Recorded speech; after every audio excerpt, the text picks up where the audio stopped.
my fellow Time Lords, and welcome to 3 Do Who, the Doctor Who podcast, where we talk about all things Doctor Who. With me today are James in the UK and Mike in the US. How are you guys? You're chilly. I'm boiling. We've got another bloody heat wave. It's Do it's you? eight, It's pleasant here. Yeah, it's eight, we're it's just hitting spring here, so it's like 80% not even humidity. spring yet. And so Yeah, we're so still cold, like 9 degrees right during all the right. day. It was 27 today, and it's 80% humidity at the moment. So Oh my I'm gosh. a little bit warm. We had one day like that up in Santiago. So Yeah. it was really hot that day. Mm. Yeah. Oh, We had 35 here for about 4 days in a row. yeah. Wow.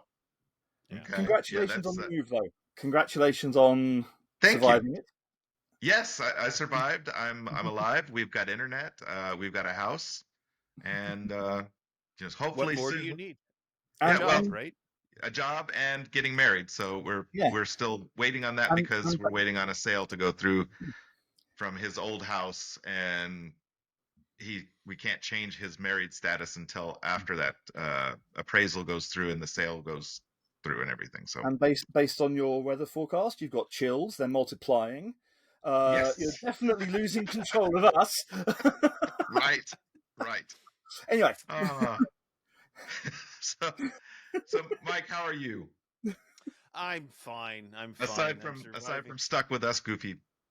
I know. I had my cataract replaced in my right eye. Well, not my cataract replaced. Yes. I had the cataract removed and a new lens put Yes. in, so it's nice and clear in that eye. It's 1 nice. week I get the left eye done. Yeah.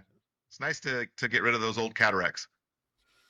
I know. I prefer Rinkins. Rinkins are better. Rinkins and Fords are better. Yeah. Rinkins and Fords. Right. Okay. I've taken over news this month, of course, because people have been tied up. And yeah, it's the down season of all down seasons for news at the moment. We'll start with the no news is no one has a clue what's going on news. Yeah. Sounds about right. Yeah. So, the story so far, as everyone knows, a few years ago, Russell T Davies sold his soul to the mouse. Yes. And there was an agreement that X number of episodes would be produced. And at the end of that, the future would be discussed and everything would be going on. We've had all the Doctor Who episodes. We still don't have a broadcast date for War Between Land and Sea. We have been told that it is next year. And there's been a couple, clearly the BBC are getting very tired of people pestering them, saying, what's going on. So they actually even put out a statement saying, Disney are going to tell us what's going on after War Between Land and Sea has been shown. So this means that theoretically, no actual decision is going to be made until next year. Wow. Yeah. There are a lot of people who are doing a lot of speculating, but based on next to no information. Okay. So when has that ever stopped anybody from speculating? I know. I'm just, Come on now. What I would say is anything you see on social media, anything you kind of, see on less than reputable news channels. So basically anything that hasn't come from an official BBC source is just rumor, gossip. And yeah, basically on the show front, no one knows what is happening. And the best we have for a release date of War Between Land and Sea is next year. Which brings me on to the second piece of news. So, War Between Land and Sea is not being shown till next year. We don't really know the plot details or anything. We don't know much about anything other than the core cast, a few location photos, and guess what? You can already pre-order it on Amazon. Yay. Wow. Yeah. This reminds me of the Spaceballs skit. You can Mr. Video skit. Yeah, you can already pre-order the physical release, which has no release date. It does have, though, a running time given as 225 minutes. Okay. Wow. which I think marks the most new information we've had about this spin-off since it was announced. 6 parts. So what's that? That's no, About 45 minutes apart. Yeah, something like that. That sounds about right, because then that would pad out to an hour for American audiences with adverts and everything. So yeah, there's no cover. There's precious little extra information on the Amazon site, but it is already available to pre-order. And how much is it? I can't remember, because quite frankly, I look at my bank balance, and I sob for, well, until the show comes out and I can download it off iTunes. Right. Yeah. Well, I mean, judging by the state of the shelves behind you, you're probably, deep in debt to the BBC for Doctor Who stuff. Right. Merchandise that has come out, though. You'll like this one, Eric. You actually really will like this one. Yay. Doctor Who magazine, as well as doing the monthly magazines, do occasional specials. And the latest special is now out. That's why you will like it. Tom. I love that. And it is what is it? It's 82 pages about the gothic horror aspect of the Tom Baker years. It has got new fiction in, written by Louise Jameson. It's got details of unmade stories. It's got all kinds of things. It's got information about the new season 13 Blu-ray box set that's coming out.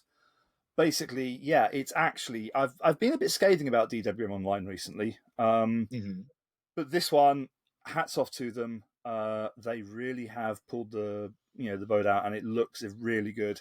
UK probably might still be on the shelves by the time this is shown. It comes with a free sampler CD of Target talking books, but of course you can get digital copies from Panini, who do the publication.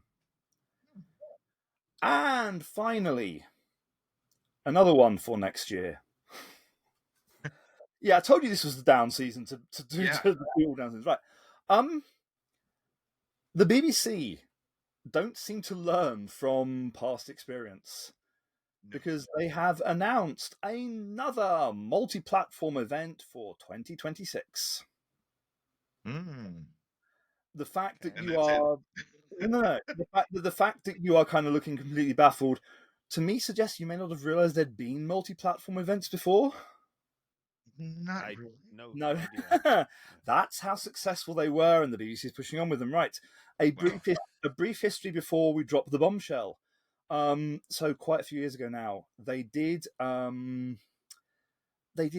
multi-platform thing on YouTube, in novels, in comic strips, in the handheld, in the kind of like the Doctor Who computer games to the phones and stuff, called Time Lord Victorious. Oh, I remember hearing about that. Yeah, and it was a very bizarre thing, because it wasn't really released in chronological order. There were problems with releasing some of the products. It did not go down too well. But the main bit that everyone remembers is they put I think it was a 6-part animation on YouTube called Daleks, which basically acted as the prelude to it all. I say that did not get hugely favourable reviews, possibly because of the chaotic way it was released. A couple of years back, they did another one called Doomsday, which was 24 hours in the life of an assassin called Doom, where basically she has to find the Doctor to have some kind of curse type thing taken off her. Again, there were talking books, there were Big Finish audios, there were novels, there were comic strips, there were bits on the computer games. You get the picture. Next year, there is another one called Circuit Breaker. Okay. And this one has raised a few eyebrows. So, Time Lord Victorious was basically Doctors 8, 9, and 10. Doomsday was pretty much all of the Doctors, because basically she was trying to find the right Doctor to help her. Okay. Yep. So, who do you reckon is the star of Circuit Breaker? Let's see. It's gonna probably be the Cyberman. It's the Fugitive Doctor. Oh, okay. Oh, yeah. This took a lot of people by surprise. Basically, Fugitive Doctor, of course, has had 2 boxes now of stories released by Big Finish, and she is taking the lead in Circuit Breaker. It is about unusual artifacts in Unit's Black Archive. I'm just seeing big letters saying Warehouse 13. I was going to say, that sounds like the BBC version of Warehouse 13. Yeah. Not much is known about it other than the very brief teaser. I expect closer to the release date we'll get kind of details of the books, the audios, and the talking books and stuff. But yeah, Fugitive Doctor is being pushed front and center. Judging by the title, though, it's probably like I think I may be on the right track with who the main enemy is going to be. There is a distinct possibility, I reckon, that it's because it's going to be one of his 2 cybernetic rivals, or their 2 cybernetic rivals. Yes. And that is basically all I have been able to scrape news-wise, other than kind of like, Big Finish are releasing stuff. There's the books coming out, and that's about it. Yeah. Yeah. I mean, when I scraped through stuff this morning and last night, there's really nothing there that piqued my interest. Mm-hmm. Although I do see that Shooty's got some new stuff, some new projects in the work. I've seen him on some coming attractions for things. God, right. He may have not just shot himself in the foot, but really shot himself in the foot. Basically, kind of like he did that disastrous interview where he said, it was too physically demanding and everything. Right.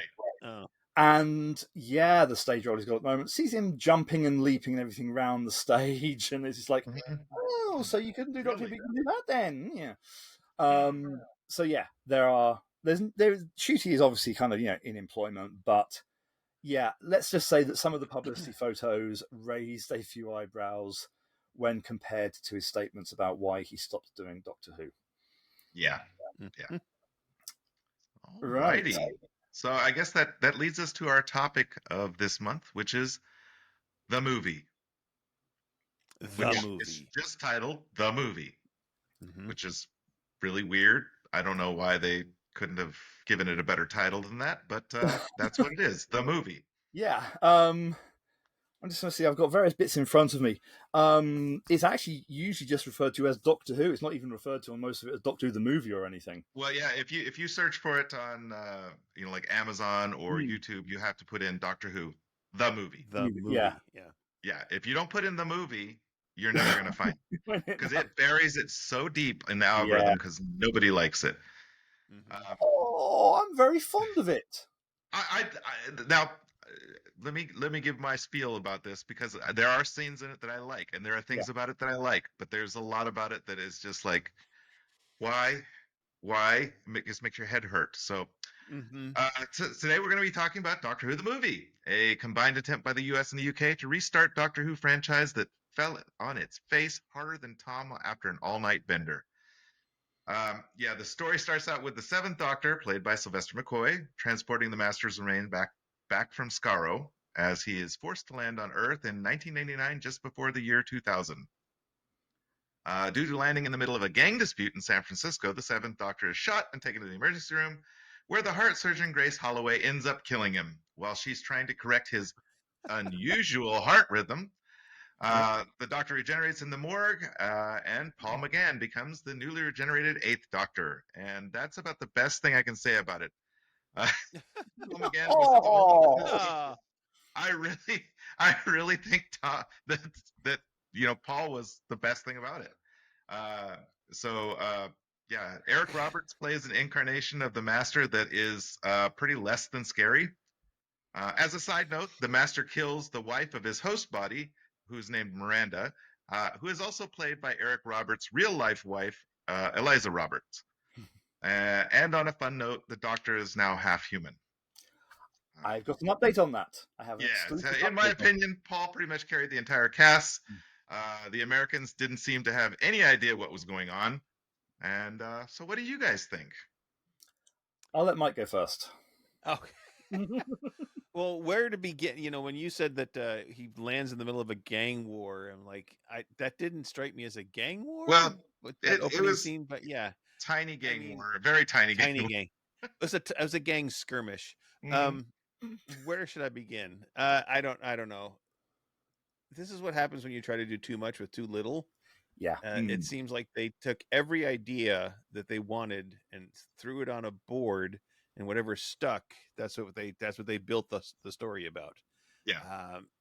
There's so many plot holes and retconning for the future. I mean, clearly they were painting a Doctor Who that would be quote unquote palatable to the American audience. And so they're setting up all sorts of things for the future in this movie. And that was, I mean, but it took forever for them to get to this movie and get it done. Eric Roberts, yeah, he has an evil look about him, but that face that says he can either play a bad guy or a really goofy henchman. He always struck me as one of those goofy guys that, was like next to the Riddler doing, yes, boss, yes, boss. Yeah. So, to see him as a bad guy is like, I did like that there were some snarky remarks in there, especially when the Doctor was, restrained and the Master says, there's no time to waste. And the Doctor says, but time enough to change. I always Yeah. dress for the occasion. Yeah. It's like comes down from the stairs, like tucking on his little things, tucking out to make sure that everything was just flowing perfectly. And at the end when the TARDIS started wobbling again, he says, not again. There were some moments that were okay. The storyline, though, why was the TARDIS medieval and dungeon themed? It wasn't. It was H.G. Wells themed.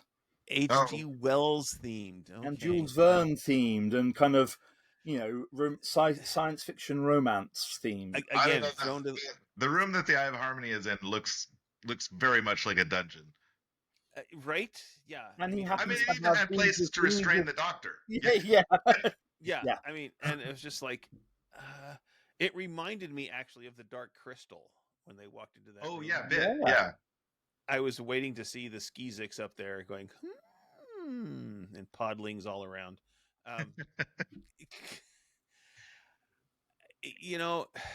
Paul McGann, what could have happened if this show had actually taken off and actually launched the Doctor Who American version? Would we now have a Doctor Who American and a Doctor Who British? Because I'm sure the BBC would say no.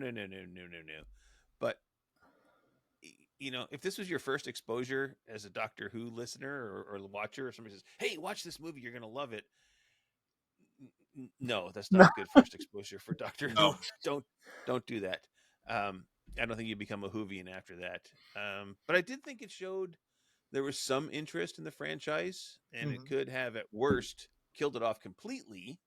But I do think it inspired some folks in Great Britain to reclaim it and works toward a renewal. I could be completely mistaken. I've got so much stuff to go through. That Sting was on the short list for both the Doctor's role and the Master's role.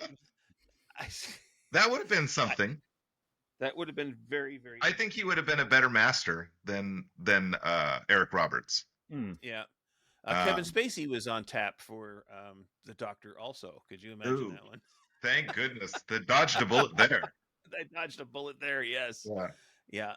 So, because the next video, because I watched it on YouTube, and the next YouTube feature was a half-hour, quote-unquote, documentary about how this movie got made and all the stuff that went on and circled the drain and all that kind of stuff. So it was kind of interesting to watch that one too. Well, like I said, I still think Paul McGann, fantastic Doctor. He would have been a great on the screen all the time. So awesome. I mean, he had the playfulness. He had the the weird little non sequiturs that the Doctor always seems to pop up every now and then. It's just really. Yeah. I enjoy watching him as the Doctor. I've enjoyed listening to some of the audio, dramas from Big Finish where he's been in, and because he went on to do a lot of stuff. Finish. Yeah. I mean, it's a shame that he didn't get the screen time. Yeah. if you look at his IMDb, he's got like 2 or 3 things that are not Doctor Who related, and all the rest of hundreds of things on his IMDb are all Doctor Who Yeah, audiobooks. it's just a shame he didn't get more screen time. Yeah. He was fantastic. Never has 75 minutes of screen time been milked by so many for so much. Right. Yeah. So, but I remember watching it when it came out because I was basically a new Whovian when it came out, and I was like, wow, that was really bad. Well, I did not catch it when it came out, but James pointed me to it. He said, "Hey, you know they made it in a movie, right?" I'm like, "No." And yeah, I watched it and I was like, "Okay, that was not as good as the Yeah. series even." So, No, like the special We'll have to effects weren't even better. The special effects were markedly worse than the series. yes, I'm going to say that I think they spent a lot of time on set design. I'll give it that. Yeah. I'll get to that in a minute as And well. location. They did a good job with Yeah. locations. Thankfully they kept the effects to a minimum. Yeah. It was not Yeah, an effects because heavy thing. their effects were not as good as the show, in my opinion. Yeah, it's The a TARDIS materialization sequence looked wrong. Well, you got to remember it crashed for the first one. It was Yes, only, but it was only when he left at the Yeah. end, it looked wrong. It didn't look right. I watched it very recently. And I can't see in my brain. I can't see anything wrong, but I may have kind of replaced it with a proper They did a version. little swirly thing in the middle of the TARDIS, so it was almost like Oh, they no, took that one was of the the light Star Trek reflecting. dematerialization No, effects. that was just the light reflecting off the water. I don't think so. Well, we'll have to go back. You have Yeah. to find a clip and drop it in here during Yes. we're Yeah, talking about it.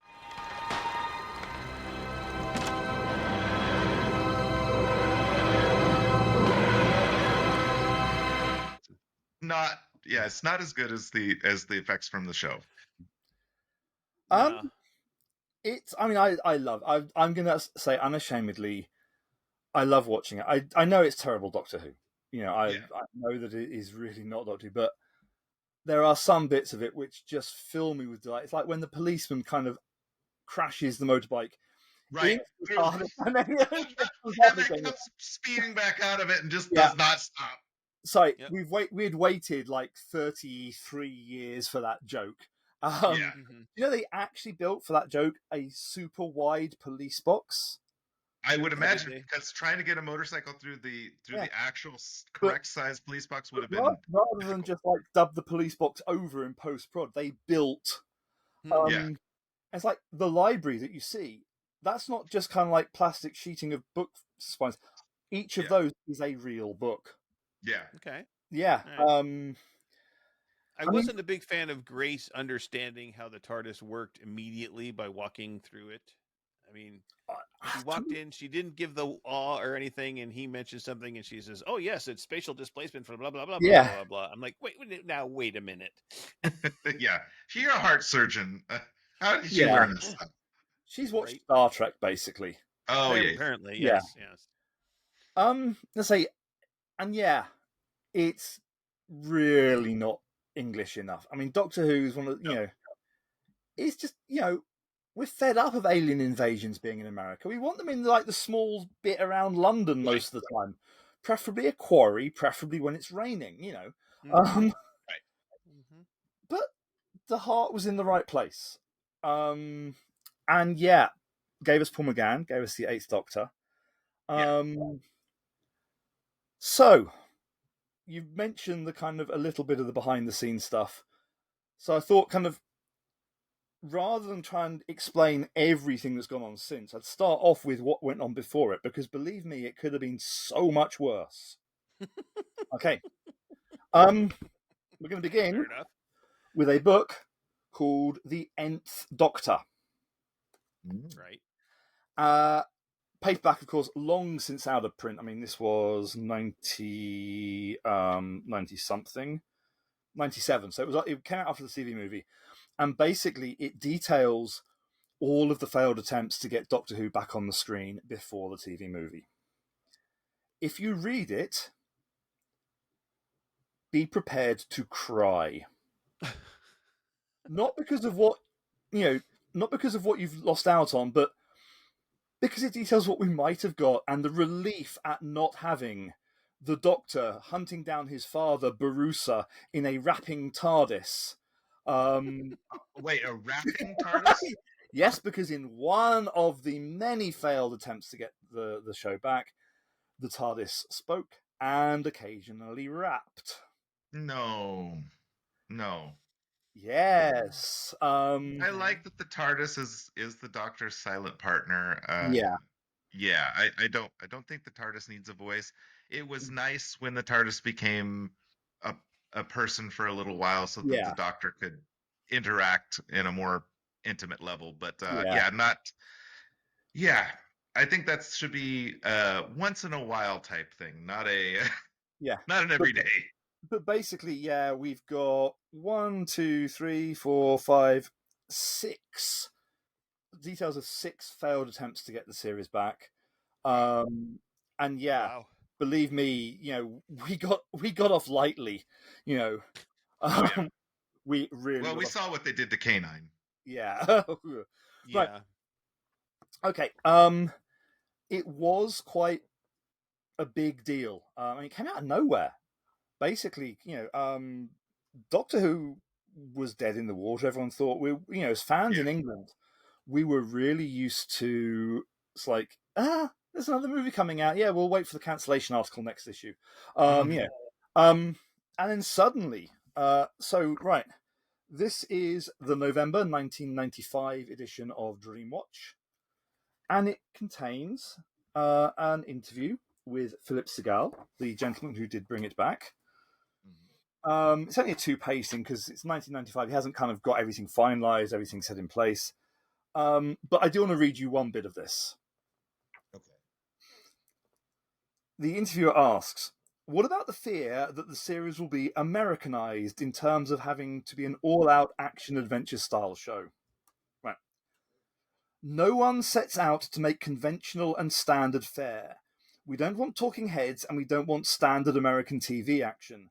We want good characters in a good story that will appeal to a wide audience.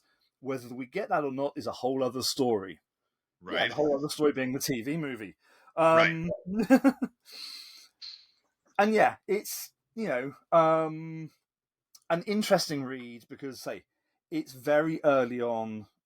He talks about pressure from the fans and everything like that. But yeah, you can see that his heart is in it, and actually suddenly it's like, oh, we're really getting this. Yeah. To the extent that before it came out, there was a special Doctor Who movie special produced. Okay. It's done, really well. You've got kind of like basically guides to who the new Doctor is. Mhm. You've got background on where is it? Sorry, and you got background on the Master. You got all kinds of things. You got details of various bits of merchandise coming out, including the Doctor Who cake. Oh yes. I've actually got that watch somewhere still, I think. Yeah. Trying to remember exactly where merchandise I got nearly 30 years ago was a bit challenging for this. Yes, I remember when I visited and we were trying to find one specific thing that you knew you had somewhere, and yeah, the entire house is Doctor Who. So, what you could also get when it came out, you could get the script of the film. nice. Yeah. As was the thing standard at the time. Color photos in the middle, nice portrait of McGann there. What is genuinely, though, the first of the really interesting bits is the novelization of the film. Because this was written whilst the film was being made. So it doesn't 100% match exactly what was on the screen. Ah, okay. Yeah. So the regeneration is described as slightly different. Some of the scenes have got alternate dialogues. There's other bits and pieces in there. But again, you've got the standard kind of pictures in the middle that they always did, But they're different ones to the script book, to be fair. And yeah, it's, it doesn't end with the "oh no, not again" joke. Inside the console room, the Doctor punched some buttons and set the coordinates. Well, old girl, I don't know where it is I've just selected, but let's hope it takes us somewhere interesting, unusual, and exciting. He patted the console. Or at least somewhere that does a decent pot of tea. Yeah. So, it's Nice, a yeah. fascinating look at a slightly different version of it. Yeah. Skipping forward 20-something years, Gary Russell, who wrote this, got the chance to rewrite and expand it. So there's actually 2 official novelizations.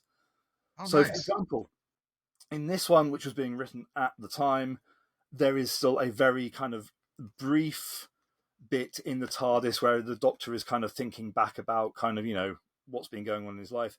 In the new version, there are explicit references to Ace, to Ace's departure. So it takes, Gary Russell's taking the opportunity to fill it in quite nicely. Right.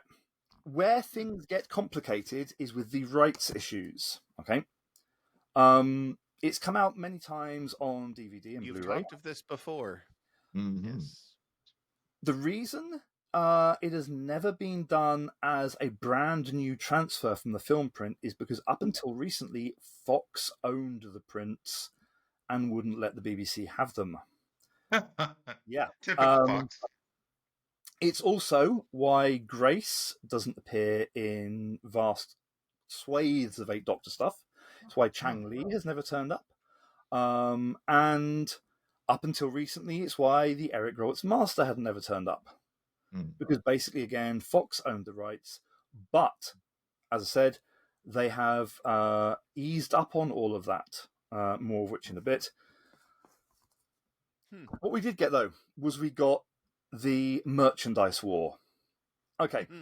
And this is going to pick up from things that I've mentioned in previous ones about the Wilderness Years. So the Wilderness Years started after the TV series when Sylvester McCoy was the Doctor. The books, The Virgin New Adventures, had been pottering along really nicely, really well. They've been doing very well indeed. But they were concerned that basically kind of like, they'd done everything they could do with the Sylvester McCoy Doctor.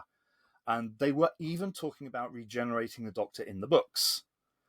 Then thankfully the TV movie comes along and they think, yay, we can do whole new things. And then the BBC goes, yeah, you can't because we're going to do the books ourselves. Yeah. Okay. Virgin were told they could do one 8th Doctor novel, The Dying Days. Okay. If ever there was a 2-fingered salute to continuity, it is this book. And I'm sure it's the direction that I did earlier. Yeah. Yes. Basically, at one point in this book, you ready for this? An ice warrior becomes the King of England. Okay. That's something that you think step up. You think people would remember happening, Yeah.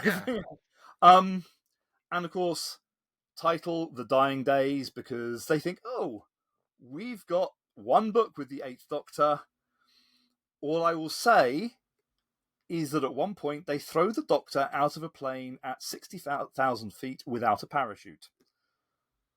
Okay. Because the rumour at the time was they were going to kill the 8th Doctor off just to really spite the BBC. They didn't, of course. He survived to have sex with his companion. Spoilers. No. Right. Right. Where is it? Yeah. Why? Yeah. It happens off screen, thankfully. But essentially, the book ends with Professor Bernice Summerfield, who is the guest companion for the 8th Doctor, snogging him senseless and then pushing him back onto a bed. We cut away, Of course, yes. Yeah. And River Song thinks that she's the first archaeologist that kind of, dug around in the Time Lord relics. Okay. Right. Okay. When I say the merchandise, well, yeah, we're about to enter complete chaos. Because we'll start with Doctor Who magazine. Doctor Who magazine had been on the verge of dropping their comic strip. Okay, they had been doing some very strange ones because, again, they thought they'd done everything they could do with the Seventh Doctor. They started doing random ones with past Doctors, and then they thought, "Oh, this is the 90s. Arcs are becoming really popular on television. We'll do an arc." Oh shit! What do you mean the Doctor's coming back on TV? But they basically, what they did was they started the arc with the Seventh Doctor, did something earth-shattering in the Seventh Doctor part of the arc called it was called Ground Zero, and it deals with why Ace isn't in the TV movie. And then end of that one, they take a brief break from the arc to introduce the Eighth Doctor into the comic strips. Volume 1 of the graphic novels, by the way. These are like gold dust. They go for like 3-figure sums on eBay. The actual strips, though, if you look on certain sites, you can probably find them to download. Yeah. But it is worth noting on the front, this is Izzy Sinclair, a 17-year-old blonde who the Doctor picks up, who has a dubious family background, and is a sassy young thing to travel with the Doctor. Sassy. Yeah. Oh, and by the way, there is the villain for the first Eighth Doctor story, the Celestial Toymaker. Okay. So RTD saying that the giggle was only, was the rematch. Yeah, whatever. The Eighth Doctor comic ongoing tournament are absolutely superb, by the way. I cannot recommend them enough. I really fell in love with the comic strips. They're brilliant. Izzy turns out to be the first companion who is a lesbian. Moffat, you were like 20 years too late. The Master comes back. There's fake regenerations. There's all kinds of things. Oh, they blow the moon up. Basically. And I'm just, it was a fairly hefty run. Wow. Yeah. And it ends. Oh, look, with brand new cyber design. These are gorgeous. They are. Those are amazing. They are radical new looks, and it is brilliant. Seriously, if you want to get into Doctor Who comic strips, then I really recommend the Eighth Doctor ones. As I said, they're trying to finding the actual things is a nightmare, but they can be downloaded. They start off in pure black and white. They are so successful that Marvel eventually, it's in the other one, sorry, eventually take it to full color. Oh, nice. Gorgeous. They are so popular that one of the best ones, called Children of the Revolution, was even animated in 3D by a fan group. Oh, wow. Yeah. I'm sure I can find my copy of it somewhere, and I'm certain that if people want to watch it, it can be, because it's an unofficial thing. You didn't pay any money for it, so therefore, right. We can't, before the really big redesign, though, there was another Cyberman. Oh, yeah. But guess what the twist is? He's a companion? Yes. Yes. And so Handles wasn't the first. No. And it harks back to the Tom Baker days, and in the graphic novels, they even put in this backstory to fill everything in. So yeah, the comics for the Eighth Doctor are absolutely brilliant. There is one slight issue, though. They are not the only Eighth Doctor comic strip. Yeah. Okay.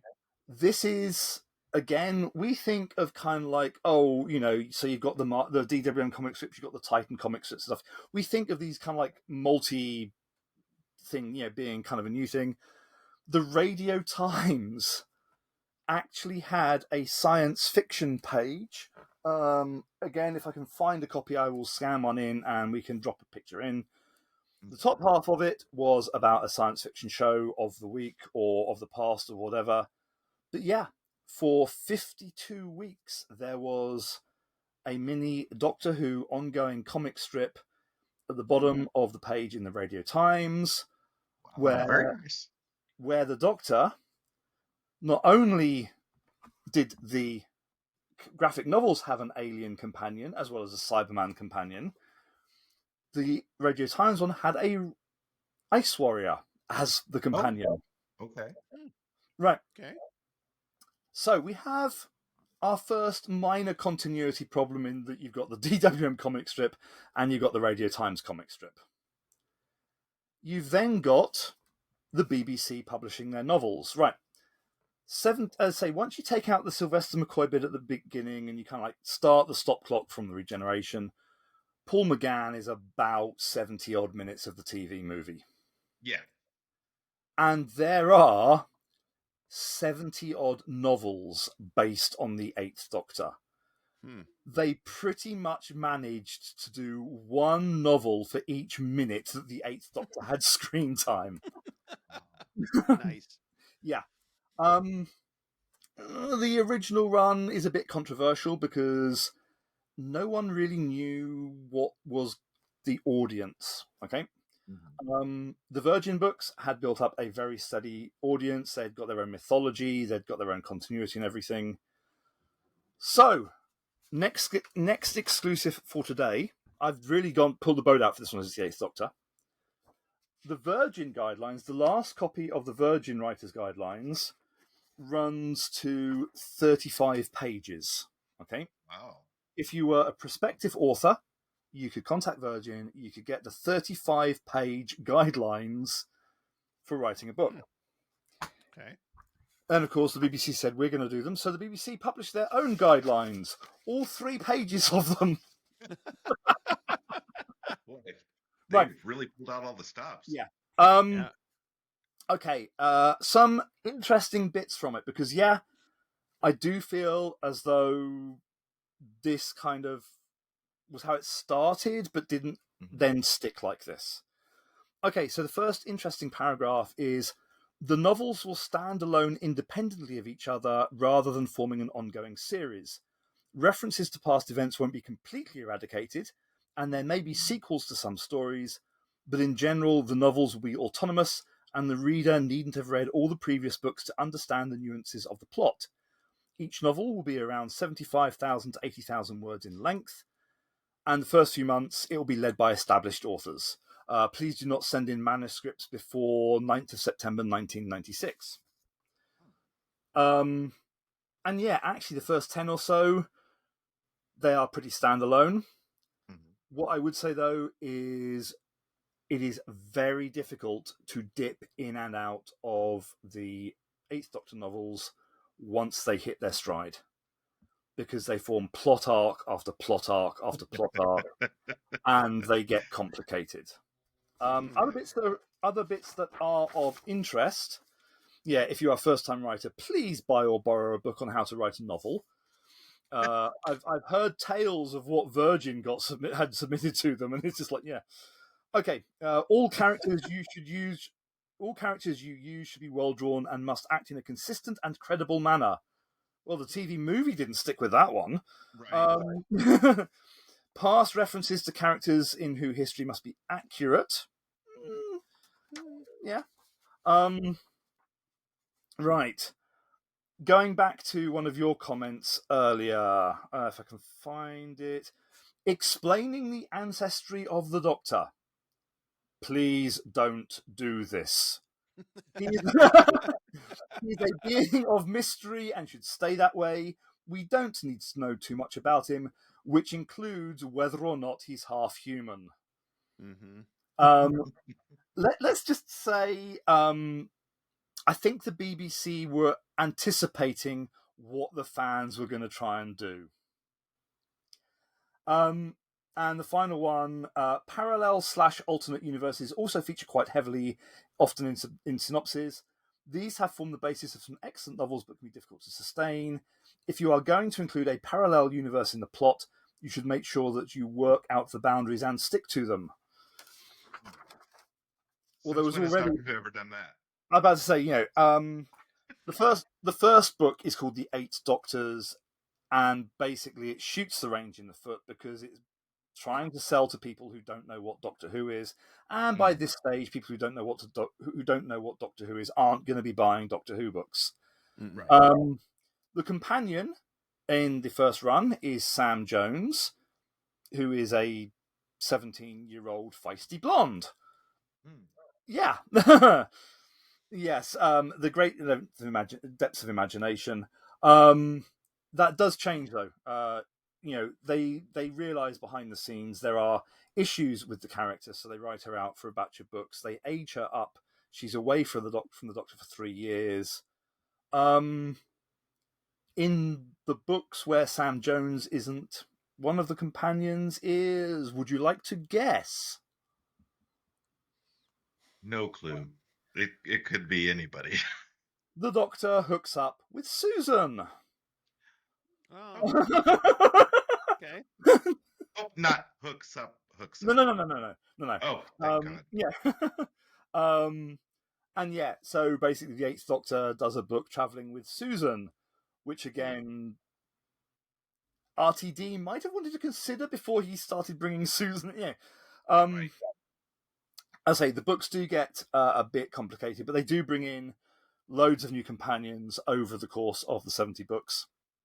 There is a brilliant companion called Fitz who comes in, and he is just brilliant. And if you think South Park are cruel to Kenny, that is nothing compared to what the Eighth Doctor books do to Fitz. Oh. I think by about the fourth book, he's on about his 10th body. Oh, yeah. Wow. Okay. Yeah, basically, oh my God, they keep killing Fitz. Yeah.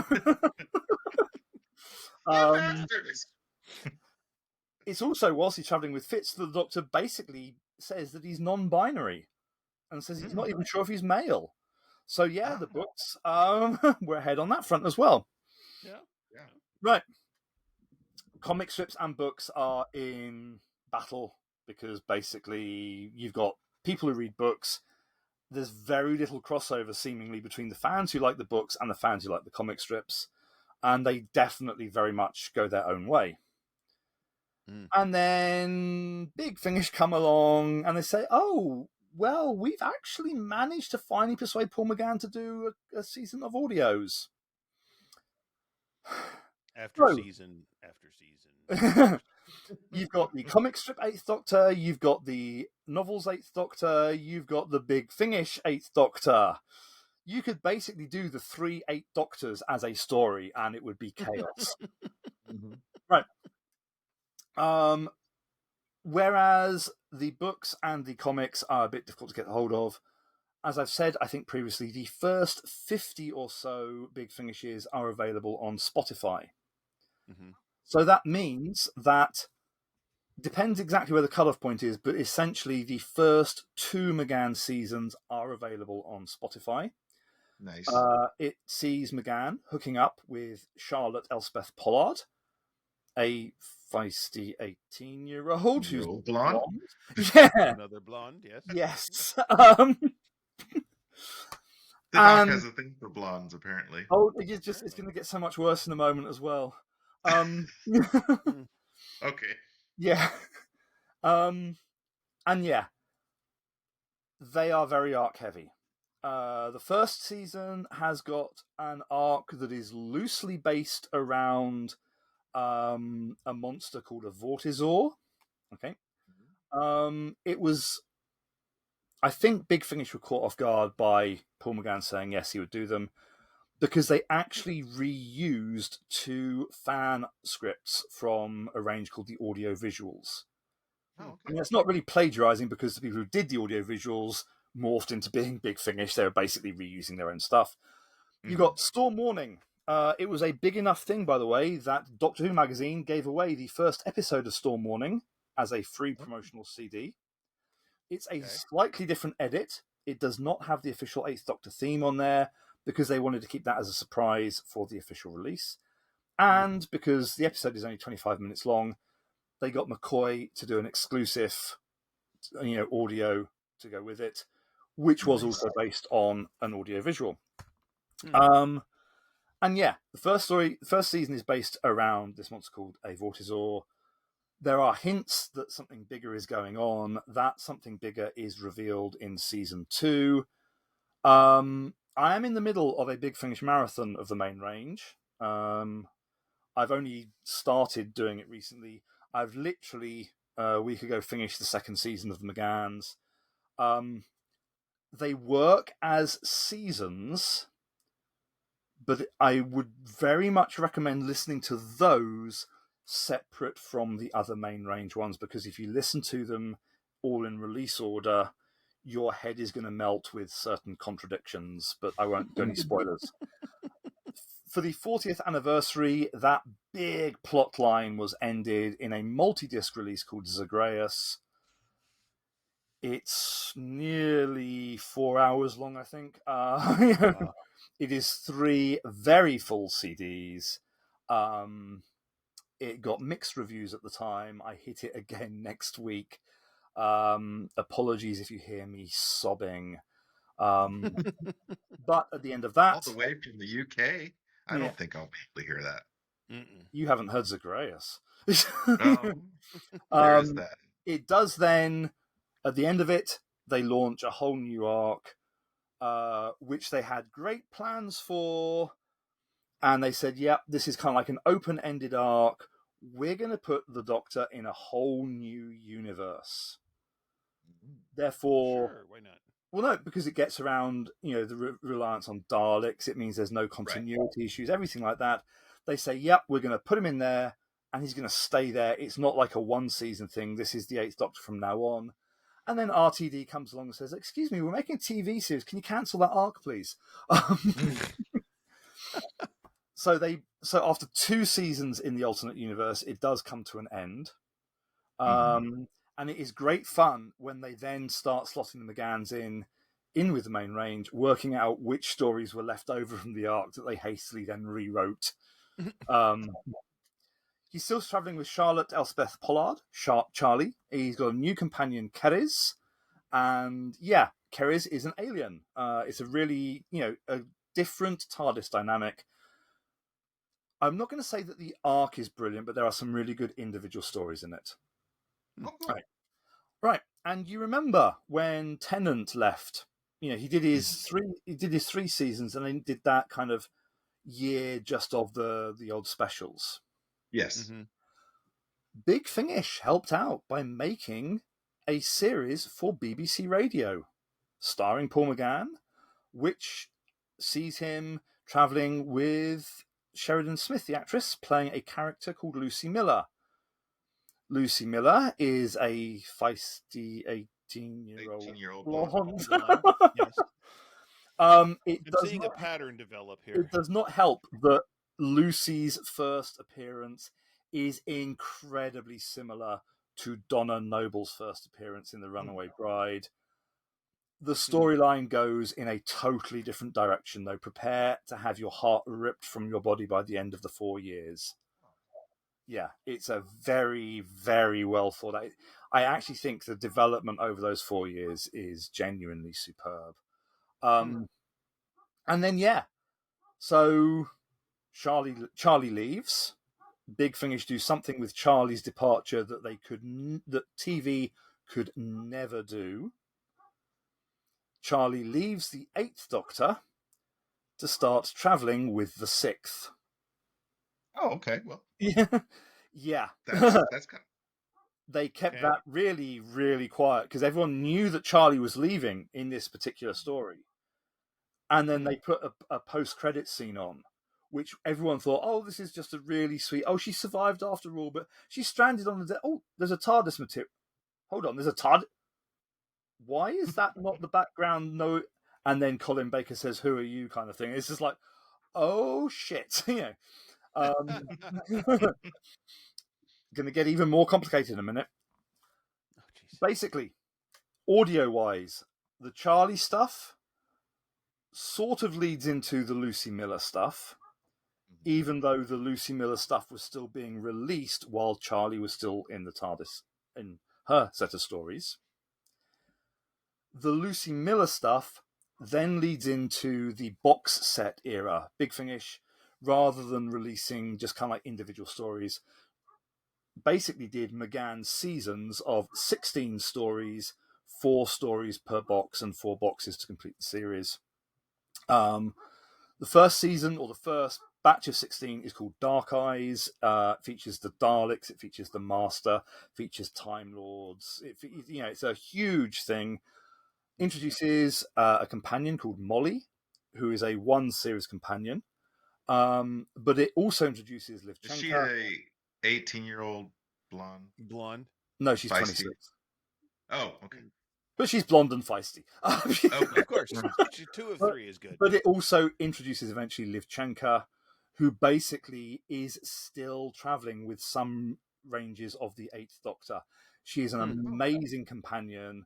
And yeah, basically, Dark Eyes leads into Doom Coalition, leads into Ravenous, leads into Stranded. It is a whole really majestic arc.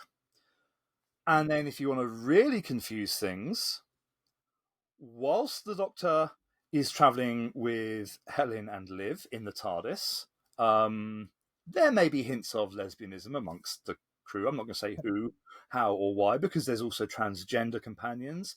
There are also companions from Torchwood. It's a massive thing, very well thought out. They've been doing a Time War set of audios. So you've got 8th Doctor with Charlie, followed by Lucy, followed by Molly, followed by Liv and Helen. Something then eventually happens, the Time War starts, and you get the 8th Doctor with a whole brand new batch of companions, on and off. It is still ongoing. It is, the war range, by the way, from Big Finish is just massive now. Trying to work out the best order to listen to things in is impossible. Yeah. Just jump in and wait around a bit. The War Doctor, they've released umpteen series with the War Doctor, but they haven't come out in chronological order either, because John Hurt passed away. Yeah. So they then had a younger version of the War Doctor as a voice, which was done by a voice artist, who then kind of did the middle section, and they're now releasing the War Doctor, the early years kind of thing. And before that, you've got the 8th Doctor Time War stuff. Susan appears, all kinds of people appear. Romana's in there. And alongside this, are you ready for the punchline? They are currently, along with the Time War ones, there are 8th Doctor stories with a new companion called Audacity. And Audacity is accompanied in the TARDIS by Charlie. Okay. Because what they did was they went back and set the Audacity stories during Charlie's time in the TARDIS with the 8th Doctor. Okay. Believe me, if you want to find, Marvel, you don't do complicated. 8th Doctor does complicated. Trying to work out the order of the 8th Doctor's life. But that is why, in the Night of the Doctor, that short mini-sode before Day of the Doctor, that is where all the companions that he names come from. And I haven't even covered all of the companions. He travels with Mary Shelley, he travels with a pair of twins, he travels with all kinds of people, but it's chaos. If you want to know more about the making of the TV movie, by the way, again, these are out of print, but they crop up on eBay very regularly. First one, which was written quite some time ago, Doctor Who Regeneration. It is by Philip Seagal with the help of Gary Russell, who was mentioned earlier because he did the novelizations. And again, this covers kind of like, the bits that led up to it, the 30th anniversary fiasco. There's Paul McGann with short cropped hair, as the published thing. So there's a lot in there, which is, about, again, not just the TV movie, but the the build up to it, the failed versions that we talked about in the Nth Doctor, and one that is actually available digitally. You can still buy this digitally, and I really recommend it. Doctor Who: The Complete History. Okay. Oh, cool. As Basically, of when? well, right. The Complete History covers every TV story up to the end of the Capaldi years. It does not cover expanded universe, so I've got great issues with them calling it the Complete History. But whereas normally, you get 3 or 4 stories in a volume, the entire volume number 47 is the making of the Eighth Doctor TV movie, and wow. it is, if I just check, 130 odd pages detailing it, and I mean detailing it. You've got everything from pre-production through to post-production, gives you details about the merchandise that came out with it, gives you everything you could possibly need to know. Wow. Very cool. So 70 minutes of Paul McGann has generated nearly 20 years of audio dramas. It generated 76 or so novels. It generated 4 collected graphic novels. Seriously, the movie may not have been brilliant, No, but it did but something. it bloody something, well yeah. kept Doctor Who going. Yeah. Yes, it did. Yeah. Like I said, there are parts of the movie I really love. Yeah. Primarily Paul McGann was he carried the whole movie and really did his best to make it, Doctor Who. Yeah. So yeah, I can't fault I can't his. fault him at all. No, he did a No, wonderful job. he was fantastic. Right. He was brilliant. I want to end. Yeah, the rest of it kind of let me down a little. Yeah. So yeah, everyone says, William Hartnell and Patrick Troughton were kind of like the ones who kept Doctor Who alive, and Paul McGann should take that credit because the work he has done over the years.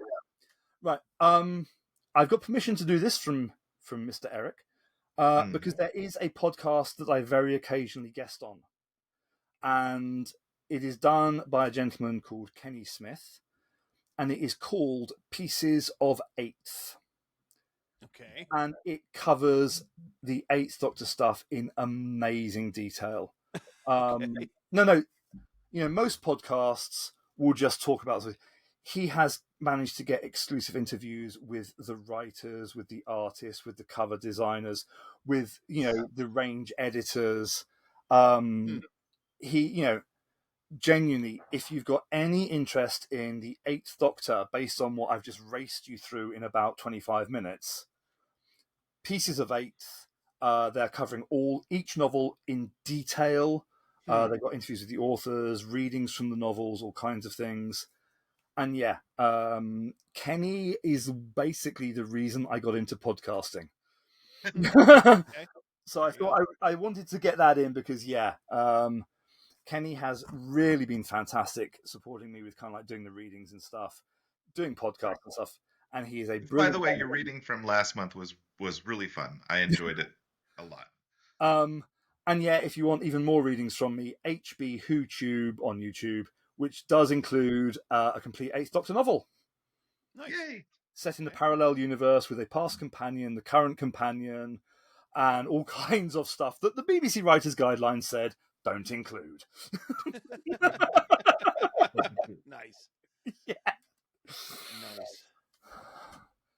And yeah, by the time this goes out, it will be basically the 30th anniversary of the announcement, and we're basically getting into the 30th anniversary of the Paul McGann movie for next year.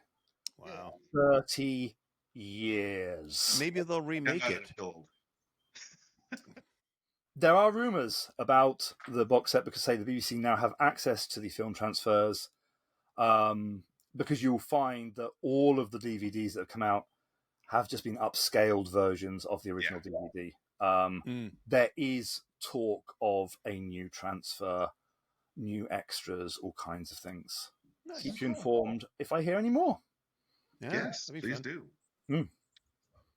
So, I think next month we're going to do a fun companion. I think we're going to do Romana next month.